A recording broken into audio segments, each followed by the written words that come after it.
За энэ ч одоо бас нэлээд чухал ажлын нэг л дээ. Тэгээд энэ ажлын хэсгийн гишүүд гэж л байна л да. Энэ ажлын хэсгийн гишүүдийг нөгөө хуулийнхаа зүйл заалтаар оруулж ирж байгаа. Гэхдээ сонирхлын зөрчилгүй, ашиг сонирхлын зөрчилгүй тийм хүмүүс орж ирсэн байх ёстой. За нөгөө тэр явуулж байгаа байгууллага нь хурал хуугаагаа хоорондоо яриад тэр доторынхаа протоколтойгоо явуулсан байх ёстой. Тэр юмнууд нь байгаа юу?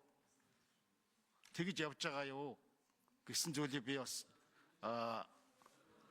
банк хоорондоо асуумаар байна.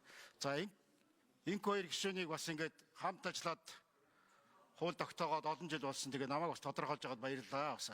За тэр одоо ярьж байгаа хэлж байгаа тэр хүлээлтэнд нь хүртэл ажиллахыг хичээнэ. Ер нь бол манай хууль зүйн банк сайн ажиллаад ирэхээр намайг одоо ахалж байхад 2015 онд бид нэр авилгатай тэмцэх энэ ямаараа бол 77-д байсан шүү дээ бас тий. Би бас зүгээр тоо харимт хэлэх хэрэгтэй байх гэж бодож байна. Шүүхийн хараат сайдл бол тэр үед маш их сайн ажиллаж ирсэн. Хамгийн сайн үзүүл тэр үед байсан юм аа. Тэгээ одоо энэ ажлыг бол хийхэд бэлэн байна уу? Тий. За баярлалаа. Тий. Өөр зүйл алгаа.